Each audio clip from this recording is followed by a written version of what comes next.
بسم الله الرحمن الرحيم. قل أوحي إلي أنه استمع نفر من الجن فقالوا إنا سمعنا قرآنا عجبا يهدي إلى الرشد فآمنا به ولن نشرك بربنا أحدا وأنه تعالى جد ربنا ما اتخذ صاحبة ولا ولدا وأنه كان يقول سفيهنا على الله شططا وأنا ظننا أن لن تقول الإنس والجن على الله كذبا وأنه كان رجال من الإنس يعوذون برجال من الجن فزادوهم رهقا وأنهم ظنوا كما ظننتم أن لن يبعث الله أحدا وأنا لمسنا السماء فوجدناها ملئت حرسا شديدا وشهبا وأنا كنا نقعد منها مقاعد للسمع فمن يستمع الآن يجد له شهابا رصدا وأنا لا ندري أشر أريد بمن في الأرض أم أراد بهم ربهم رشدا وأنا منا الصالحون ومنا دون ذلك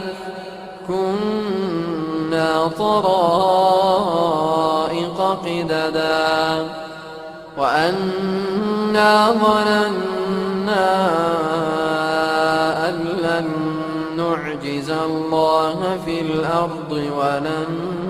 نعجزه هربا وأنا لما سمعنا الهدى آمنا به فمن يؤمن بربه فلا يخاف بخسا ولا رهقا وأنا منا المسلمون ومنا القاسطون فمن أسلم فأولئك تحروا رشدا وأما القاسطون فكانوا لجهنم حطبا وأن لو استقاموا على الطريقة لأسقيناهم ماء غدقا لنفتنهم فيه ومن يعرض عن ذكر ربه يسلكه عذابا صعدا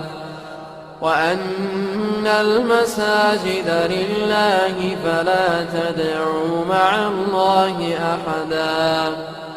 وأنه لما قام عبد الله يدعوه كادوا يكونون عليه لبدا قل إنما أدعو ربي ولا أشرك به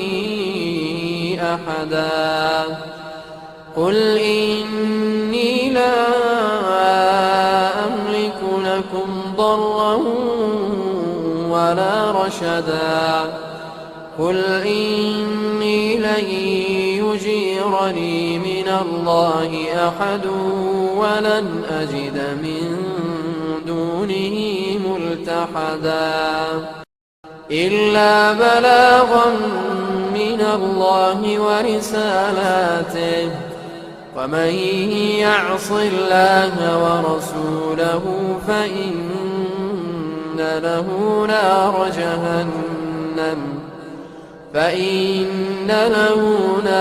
جهنم خالدين فيها أبدا حتى إذا رأوا ما يوعدون فسيعلمون من أضعف ناصرا وأقل عددا قل إن أدري أقريب ما توعدون أم يجعل له ربي أمدا عالم الغيب فلا يظهر على غيبه أحدا إلا من ارتضى من رسول فإنه يسلك من بين يديه ومن خلفه رصدا ليعلم أن قد أبلغوا رسالات ربهم وأحاط بما لديهم وأحصى كل شيء عددا